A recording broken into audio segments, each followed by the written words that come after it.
चुप रहना एक मुश्किल काम है और किसी किसी के लिए तो ये कुछ ज़्यादा ही मुश्किल होता है। गौतम बुद्ध कहते हैं कि दुनिया की सबसे तेज़ छुरी हमारी ज़ुबान होती है और दुनिया का सबसे खतरनाक हथियार हमारे शब्द होते हैं जो हम किसी को बोलते हैं, जो बिना किसी खून खराबे के लोगों को अंदर ही अंदर मार सकते हैं। हमारे शब्द हमारी सबसे बड़ी ताकत हैं, लेकिन यह हमारी सबसे बड़ी कमज़ोरी भी बन सकते हैं। अगर हमें ये नहीं पता कब और कहाँ क्या बोलना है और कितना बोलना है, यदि हम सही समय पर अच्छे इरादे के साथ सही शब्दों का प्रयोग करते हैं तो ये हमें एक सफल इंसान बना सकते हैं।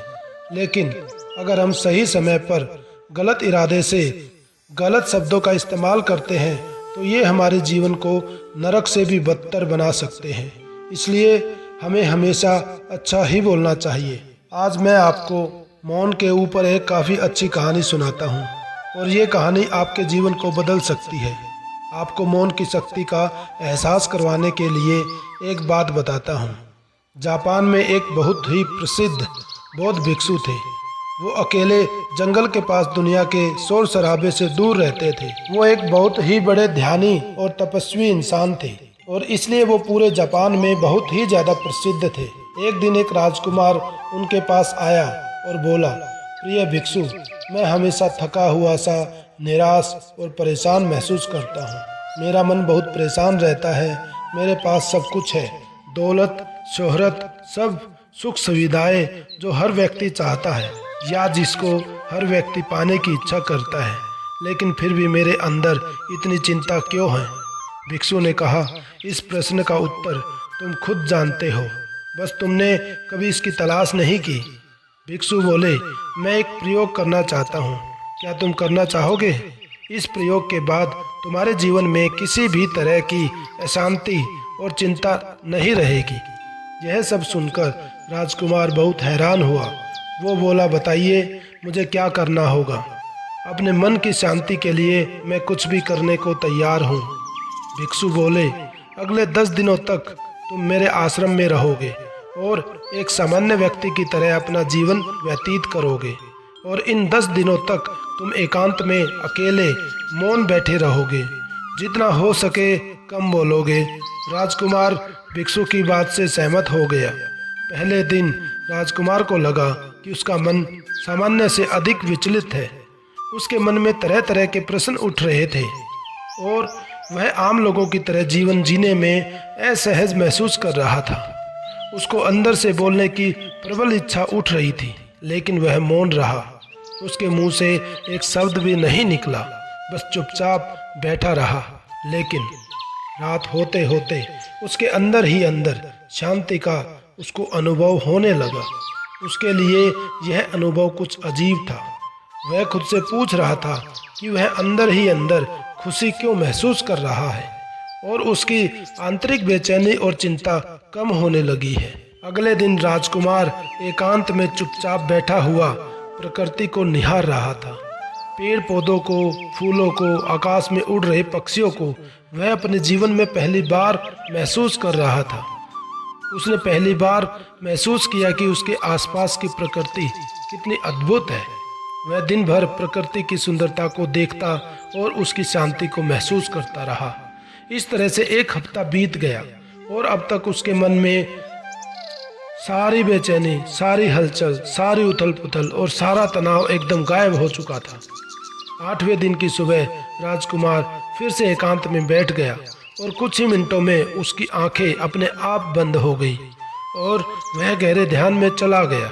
वह पूरे दिन आंखें बंद किए वही बैठा रहा और गहरे ध्यान में डूबता चला गया। ना कोई चिंता, बस चारों तरफ शांति। राजकुमार भीतर से गजब की शांति और आनंद से भर गया। राजकुमार ने अपने बाकी के 2 दिन इसी तरह गहरे ध्यान में व्यतीत करने के बाद 11वें दिन भिक्षु के पास गया और भिक्षु को प्रणाम करके बोला, हे महात्मा, मुझे उत्तर मिल गया है कि मेरे मन में इतनी उथल पुथल और चिंता क्यों थी। मैं जान गया हूँ कि मेरा मन इतना विचलित क्यों था। भिक्षु ने मुस्कुराते हुए पूछा, बताओ तुम्हें क्या उत्तर मिला? राजकुमार ने कहा, मैं आवश्यकता से अधिक बातें करता था। मैं सारा दिन अपने शब्द और ऊर्जा को बिना बात के व्यर्थ करता था। मैं दिन भर लोगों से फालतू की बातें करता रहता और फिर उनके बारे में अकेले में पूरा दिन सोचता रहता और ज़्यादातर समय नकारात्मक ही सोचता था। इस तरह मैं बस अपना समय बर्बाद कर रहा था। ज़्यादा बोलने और गलत सोचने की वजह से मेरा मन बेचैन रहता और इस वजह से मैं किसी भी चीज़ पर ठीक से काम नहीं कर पा रहा था, जिसकी वजह से मैं हर काम में असफल होने लगा और फिर इन लगातार मिलने वाली असफलताओं की वजह से मैं और ज़्यादा उदास और चिड़चिड़ा हो गया और इसने मेरे जीवन को नष्ट कर दिया। लेकिन ये 10 दिन कुछ अलग ही हुआ। ये 10 दिन पूरी तरह से अलग थे। अब मुझे ऐसा लग रहा है कि मैं अपना जीवन पूरी तरह से जी रहा हूँ, लेकिन इससे पहले मैं अपना जीवन गलत तरीके से जी रहा था। मैंने यह भी सीखा कि हमें ध्यान करने की ज़रूरत नहीं है। ध्यान अपने आप होता है जब हम शांत और मौन होते हैं। ध्यान के पिछले कुछ दिनों के दौरान मैंने जो चीज़ें सीखी वो है कि मनुष्य के जीवन में सबसे महत्वपूर्ण काम स्वयं को जानना है।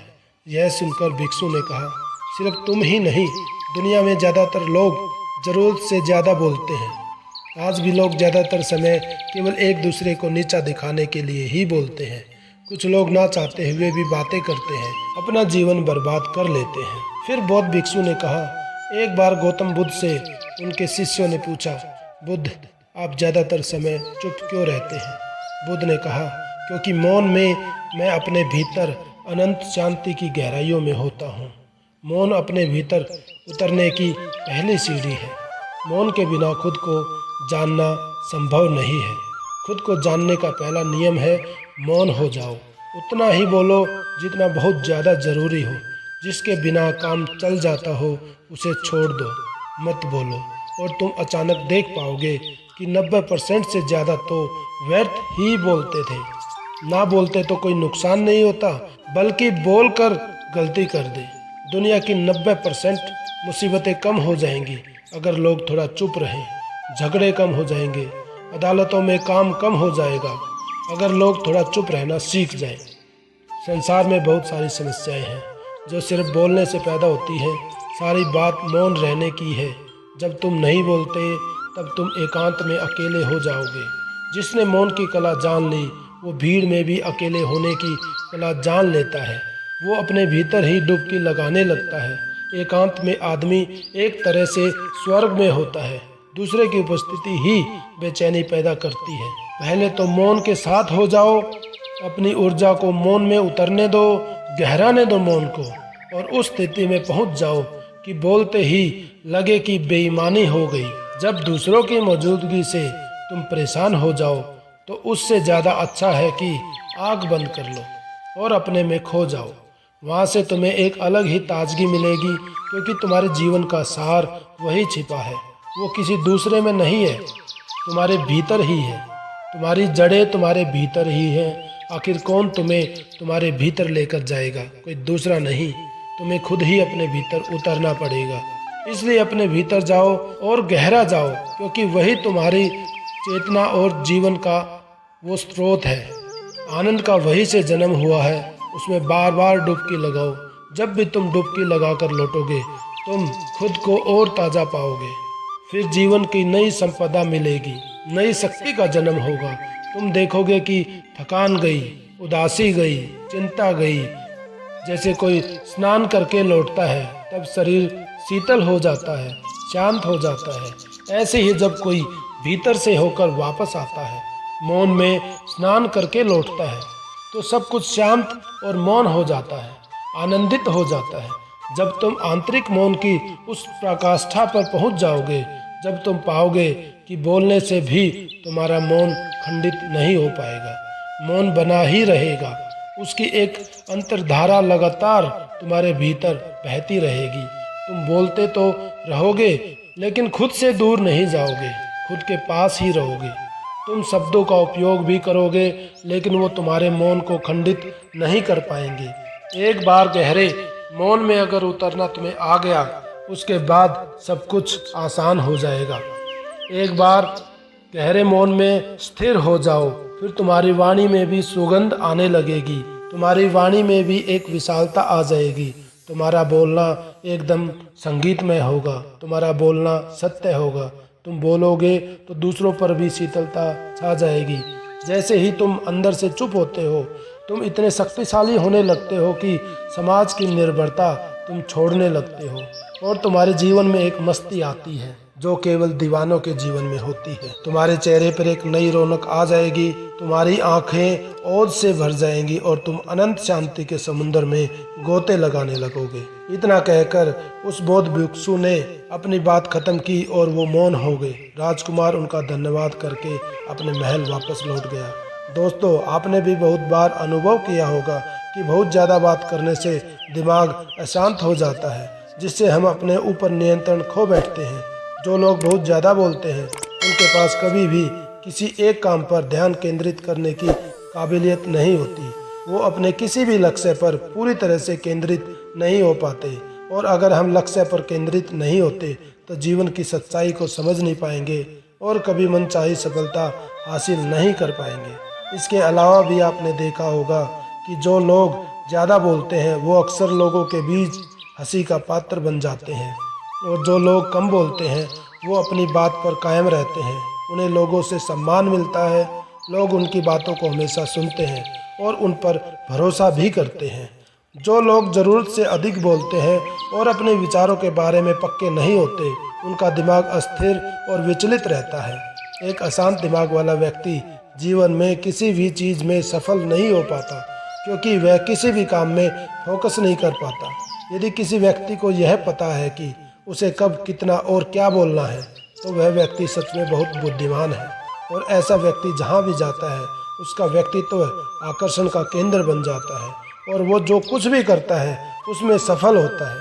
अगर हम किसी महान और सफल व्यक्ति के जीवन को गहराई से देखें तो पाएंगे वो कम बोलते हैं और कम से कम शब्दों में अपनी बात खत्म कर देते हैं।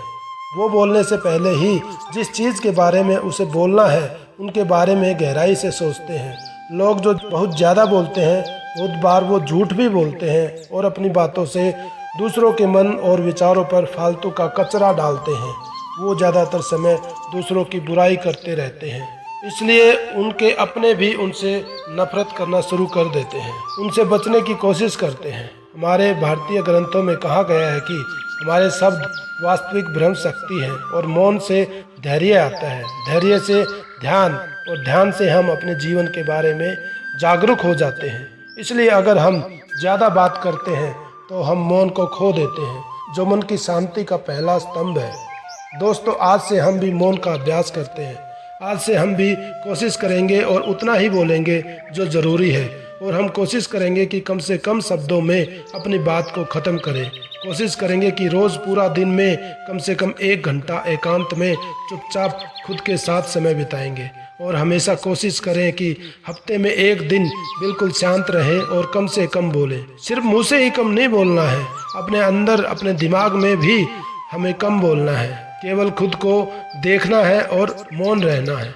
मुझे पूरा विश्वास है कि इससे हम सबके अंदर एक सकारात्मक बदलाव जरूर आएगा।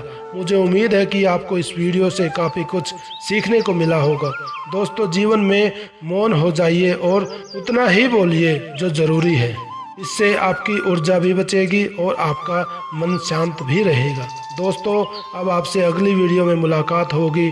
तब तक अपना ख्याल रखिए, जीवन में आगे बढ़िए, खुश रहिए, मुस्कुराते रहिए। धन्यवाद दोस्तों। अगर आपको हमारी वीडियो अच्छी लगी हो तो वीडियो को लाइक करें, हमारे चैनल को सब्सक्राइब करें ताकि आपको हमारी नई वीडियो का नोटिफिकेशन मिलता रहे। Thank you.